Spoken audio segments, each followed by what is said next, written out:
সাধারণত মহাকাশে ঘুরতে থাকা প্রত্যেকটা জিনিসই আপনার জন্য বিপজ্জনক হতে পারে। তবে সেই বিপজ্জনক জিনিসগুলোর মধ্যে এমন একটা জিনিস আছে যেখানে আমরা জীবনযাপন করছি, অর্থাৎ আমাদের পৃথিবী। মহাকাশের যা কিছু পৃথিবীর সঙ্গে এসে ধাক্কা খেতে পারে সেই সব কিছু আমাদের জন্য ক্ষতিকারক। তবে এই সব কিছু ছাড়াও মহাকাশে এমন একটা জিনিস আছে যেটা অত্যন্ত বিপজ্জনক, আর সেটা হলো ব্ল্যাক হোল। ব্ল্যাক হোল হলো ব্রহ্মাণ্ডের সেই দানব যে পথে আসা যে কোনো জিনিসকে নিজের ভিতরে গিলে নেয়। এর সামনে থেকে যাওয়া প্রত্যেকটা জিনিসকেই এটা গিলে ফেলে। তারপর সেই জিনিসটা কোথায় যায় সেটা আর কেউ জানে না, এমনকি আলো এর হাত থেকে রক্ষা পায় না। একবার যদি আলো এর ভেতরে প্রবেশ করে তাহলে আর সেটা বাইরে বেরোতে পারে না। বিজ্ঞানীদের মতে ব্ল্যাক হোলের ভিতরে সময়েরও কোনো অস্তিত্ব নেই। এটা হলো এমন একটা ভয়ানক জায়গা যেখানে সময় কিংবা আলো কিছুই নেই। আইনস্টাইনের থিওরি অফ রিলেটিভিটিও ব্ল্যাক হোলের ক্ষেত্রে কোনো কাজে আসে না। ব্ল্যাক হোলের আবিষ্কার থেকে শুরু করে কিছুদিন আগে পর্যন্ত বিজ্ঞানীদের কাছে এটা অজানা ছিল যে ব্ল্যাক হোলের ভিতরে কী আছে এবং ব্ল্যাক হোল কেন এত শক্তিশালী হয় যে আলো এর ভেতর থেকে বাইরে বেরোতে পারে না। তবে কিছুদিন আগে প্রখ্যাত বিজ্ঞানী মিসিও কাকু একটা নতুন থিওরিতে এইসব প্রশ্নের উত্তর জানিয়েছেন, যেখানে তিনি ব্ল্যাক হোল এবং তার ভিতরে জগৎ সম্পর্কে একটা স্পষ্ট ধারণা দিয়েছেন। এছাড়াও ব্ল্যাক হোল কয় প্রকারের হয়ে থাকে, সবথেকে ভয়ঙ্কর ব্ল্যাক হোল কোনটা, এই সমস্ত প্রশ্নের উত্তরও তিনি জানিয়েছেন। বন্ধুরা, এই সমস্ত প্রশ্নের উত্তর জানার জন্য ভিডিওটা শেষ পর্যন্ত অবশ্যই দেখুন। তাহলে চলুন শুরু করা যাক। যখন কোনো নক্ষত্র তার বিলিয়ন বছরের জীবনে সম্পূর্ণ হাইড্রোজেন ফুয়েল শেষ করে ফেলে তখন তার মধ্যে একটা বড় বিস্ফোরণ হয়, যাকে বলা হয় সুপারনোভা। তারপর এই নক্ষত্রের কেন্দ্র দ্রুত গতিতে নিজের ভেতরেই ভেঙে পড়তে শুরু করে এবং শেষ পর্যন্ত সেই নক্ষত্রটা এতটাই ছোট হয়ে যায় যে সেটা একটা ব্ল্যাক হোলে পরিণত হয়। এটা হলো এমন একটা দানব যে তার চারদিকে উপস্থিত সমস্ত জিনিসকে নিজের ভিতরে গিলে নিতে থাকে। যখন একটা ব্ল্যাক হোলের জন্ম হয় তখন তার আকার অনেক ছোট থাকে, তবে যেহেতু তাদের ভর সূর্যের তুলনায় অনেক বেশি হয় তাই তাদের মাধ্যাকর্ষণ শক্তিও এতটাই বেশি হয় যে ব্রহ্মাণ্ডের সবথেকে দ্রুত গতিতে এগিয়ে চলা আলোকেও এর ভেতর থেকে বাইরে বেরোতে দেয় না। তারপর ধীরে ধীরে ব্ল্যাক হোল আশেপাশে উপস্থিত নক্ষত্র, গ্রহ এবং উপগ্রহকে গিলে ব্ল্যাক হোল তাদের আকার বাড়াতে থাকে। এছাড়াও অনেক ছোট ছোট ব্ল্যাক হোলকে গিলে তারা তাদের আকার বাড়িয়ে তোলে। ব্ল্যাক হোল হলো এমন এক ধরনের দানব যারা একে অপরকে গিলে ফেলে। যে যত বড় দানব সেই সেখানকার সবথেকে বড় বাদশা। বিজ্ঞানীদের মতে আকার অনুযায়ী ব্ল্যাক হোল 4 ধরনের হয়ে থাকে। Number 1 stellar black hole, number 2 intermediate black hole, number 3 supermassive black hole, number 4 miniature black hole. এর মধ্যে সবথেকে বড় এবং শক্তিশালী ব্ল্যাক হোল হলো সুপারম্যাসিভ ব্ল্যাক হোল, যারা বড় বড় গ্যালাক্সিকে তাদের মাধ্যাকর্ষণের সাহায্যে সামলে রাখে। 1915 সালে আলবার্ট আইনস্টাইন তার থিওরি অফ জেনারেল রিলেটিভিটিতে ব্ল্যাক হোলের কথা উল্লেখ করেছিলেন, যেখানে তিনি বলেছিলেন যে ব্ল্যাক হোলে একটা অসীম ঘনত্বযুক্ত কোনো জিনিসের অস্তিত্ব থাকা প্রয়োজন। এখানে আইনস্টাইন তার থিওরিতে ব্ল্যাক হোলের কেন্দ্রে সিঙ্গুলারিটির কথা উল্লেখ করেছিলেন, যদিও সেই সময় একাধিক বিজ্ঞানীরা আইনস্টাইনের বক্তব্যকে গুরুত্ব দেননি। আসলে বিজ্ঞানীরা এটা কিছুতেই মানতে চাননি যে ব্রহ্মাণ্ডে এত শক্তিশালী কোনো কিছু থাকতে পারে যেটা আলোকে তার ভিতরে আটকে রাখবে। কিন্তু 1971 সালে যখন মানব ইতিহাসের প্রথম ব্ল্যাক হোলকে খুঁজে বের করা হয় তখন সবাই অবাক হয়ে যায়। এই ব্ল্যাক হোলটার নাম রাখা হয় সিগনাস X1। তারপরে এটা প্রমাণিত হয় যে ব্রহ্মাণ্ডে সত্যি ব্ল্যাক হোলের অস্তিত্ব আছে এবং ব্ল্যাক হোল এতটাই শক্তিশালী যে আলোকেও নিজের ভিতরে আটকে রাখতে পারে, এমনকি এটা বড় বড় নক্ষত্রকেও গিলে নিতে পারে। তারপর থেকে ব্ল্যাক হোলের উপরে একটানা গবেষণা চলছে, আর আমরা ব্ল্যাক হোলের সম্পর্কে অনেক কিছু তথ্য জানতে পেরেছি। গবেষণা থেকে জানা যায় যে ব্ল্যাক হোলের চারিদিকে 3টে ভিন্ন ভিন্ন অংশ আছে, যার মধ্যে প্রথমে আছে ব্ল্যাক হোলের ইভেন্ট হরাইজন, যেটা কোনো ব্ল্যাক হোলের চারিদিকে উপস্থিত এমন একটা বাউন্ডারি যাকে অতিক্রম করার পর ব্রহ্মাণ্ডের কোনো পিণ্ড ফিরে আসতে পারে না, সেটা যত বড় হোক কিংবা ছোটই হোক না কেন।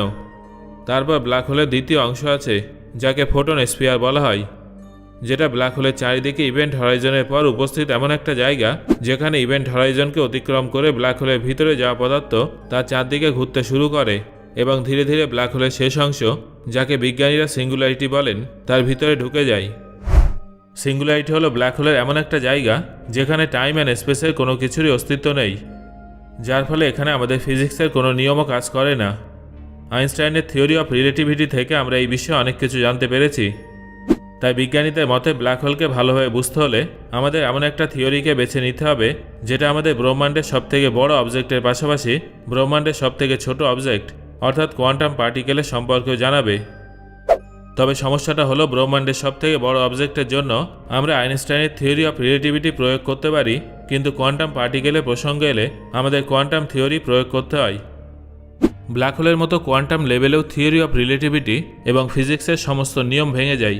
তাই বছরের পর বছর ধরে বিজ্ঞানীরা এমন একটা থিওরির উপরে কাজ করছেন যেটা থিওরি অফ রিলেটিভিটি এবং কোয়ান্টাম থিওরিকে যুক্ত করতে পারবে।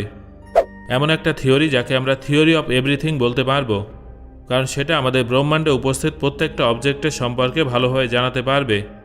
অর্থাৎ এই থিওরি অফ এভরিথিংয়ের সাহায্যে আমরা ব্ল্যাক হোল এবং তার ভেতরের জগতের সত্যিটাও জানতে পারবো। বিখ্যাত পদার্থবিজ্ঞানী মিচিও কাকু দীর্ঘ কয়েক বছর ধরে থিওরি অফ এভরিথিংয়ের উপরে কাজ করছেন। তার মতে আমাদের এই সমস্ত প্রশ্নের উত্তর হলো সুপার স্ট্রিং থিওরি, যাকে আমরা থিওরি অফ এভরিথিংও বলতে পারি। এই থিওরি অনুযায়ী সম্পূর্ণ ব্রহ্মাণ্ড পরমাণু পার্টিকেল যেমন ইলেকট্রন, প্রোটন এবং নিউট্রনের থেকেও হাজার বা লক্ষ গুণ হালকা স্ট্রিংয়ের মাধ্যমে যুক্ত আছে। ব্রহ্মাণ্ডে উপস্থিত সমস্ত পার্টিকেল, এমনকি বড় বড় অবজেক্ট যেমন গ্রহ, নক্ষত্র এবং ব্ল্যাক হোল এই স্ট্রিংয়ের ভিন্ন ভিন্ন মাত্রায় ভাইব্রেশনের মাধ্যমেই তৈরি হয়। এই থিওরিটা বিজ্ঞানীদের মধ্যে অত্যন্ত জনপ্রিয় এবং অনেক বিজ্ঞানী এই থিওরিটাকে সত্যি বলেও মনে করেন। তবে সমস্যাটা হলো এই থিওরির গাণিতিক ফর্মুলা অনুযায়ী স্ট্রিং তখনই কাজ করে যখন আমাদের ব্রহ্মাণ্ড 10 ডাইমেনশনাল হয়। এখনও পর্যন্ত আমাদের সমস্ত জ্ঞান এটাই বলে যে আমাদের ব্রহ্মাণ্ড 3 ডাইমেনশনাল। এমনকি আমরা যদি আইনস্টাইনের থিওরি অফ রিলেটিভিটি অনুযায়ী সময়কে একটা ডাইমেনশন ধরি, তাহলেও ব্রহ্মাণ্ড 4 ডাইমেনশনালে সীমাবদ্ধ হয়ে যায়। তাই আমাদের কাছে এই উত্তরটা নেই যে অবশিষ্ট 6 ডাইমেনশন কোথায় আছে।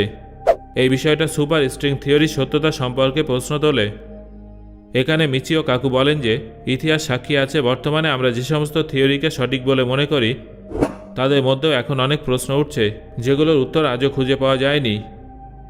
উদাহরণস্বরূপ আইনস্টাইনের থিওরি অফ রিলেটিভিটি কিন্তু এখনও এই প্রশ্নটার উত্তর দিতে পারেনি যে পরমাণু পার্টিকেল ফিজিক্সের নিয়ম মেনে চলে না কেন। এছাড়াও সবথেকে বড় উদাহরণ তো একটু আগে আপনাদের সামনে দেখালাম যে এই থিওরিটা ব্ল্যাক হোলের সম্পর্কে কিছুই বলতে পারে না। এমনকি বিজ্ঞান জগতের সবথেকে প্রসিদ্ধ বিগ ব্যাং থিওরি সম্পর্কে অনেক প্রশ্ন আছে যেগুলোর উত্তর আজও জানা যায়নি। তাই থিওরি অফ এভরিথিং নামে পরিচিত সুপার স্ট্রিং থিওরি সম্পর্কেও যে অনেকগুলো প্রশ্ন উঠবে সেটাই স্বাভাবিক। এই প্রসঙ্গে মিচিও কাকু আরও জানিয়েছেন যে স্ট্রিং থিওরি অনুযায়ী হয়তো আমাদের ব্রহ্মাণ্ড দুটো বড় ব্রহ্মাণ্ডের সংঘর্ষের কারণে তৈরি হয়েছে। ব্ল্যাক হোলের সম্পর্কে ব্যাখ্যা করে মিচিও কাকু জানিয়েছেন যে আমাদের ব্রহ্মাণ্ড একটা ব্ল্যাক হোলের ভিতরে উপস্থিত আছে, যেটা হয়তো অন্য কোনো ব্রহ্মাণ্ডে উপস্থিত আছে। আর যে ব্ল্যাক হোলগুলোকে আমরা আমাদের ব্রহ্মাণ্ডে দেখছি সেগুলো আসলে ওয়ার্ম হোল, যেটা আমাদের ব্রহ্মাণ্ড এবং অন্যান্য ব্রহ্মাণ্ডকে একসঙ্গে জুড়ে রাখে। অনেক বিজ্ঞানীরাই তার এই থিওরিটাকে বিশ্বাস করেন। তবে এটা যদি সত্যি হয় তা আমরা এই ব্যাপারে কখনো জানতে পারবো না, কারণ এর সত্যতা যাচাই করার জন্য আমাদের ব্ল্যাক হোলের ভিতরে যেতে হবে, আর একজন জীবিত মানুষের পক্ষে সেখানে যাওয়া সম্ভব নয়। আপনারা অনেক হয়তো ভাবছেন যে আমরা যদি ভয়েজারের মতো কোনো স্পেস ক্রাফটকে সেখানে পাঠাই তাহলে তো আমরা ব্ল্যাক হোলের সম্পর্কে অনেক কিছু জানতে পারবো। এটা শুনতে সহজ মনে হলেও ব্ল্যাক হোল হলো এমন একটা জায়গা যার ভিতরে এতটাই গ্র্যাভিটি বেশি যে সেটা নিজের ভিতরে আসা প্রত্যেকটা জিনিসকে প্রথমে পরমাণুতে বিভক্ত করে, তারপর ধীরে ধীরে ব্ল্যাক হোলের অসীম সিঙ্গুলারিটির জগতে চলে যায়, যেখান থেকে কোনো আলোও বেরোতে পারে না। অর্থাৎ আমরা যতই আধুনিক মহাকাশযান পাঠাই না কেন সেটা ব্ল্যাক হোলের ইভেন্ট হরাইজন অতিক্রম করার পূর্বেই চূর্ণ বিচূর্ণ হয়ে যাবে এবং আমাদের কাছে কোনো তথ্যও পাঠাতে পারবে না। সো বন্ধুরা, আজকে আলোচনা থেকে আপনি কোন কোন বিষয়গুলো একদম প্রথমবার জানলেন সেটা অবশ্যই আমাকে কমেন্ট করে জানাবেন। আর যদি ভিডিওটা ভালো লাগে তাহলে একটা লাইক করবেন এবং বন্ধুদের সাথে শেয়ার করবেন। ধন্যবাদ।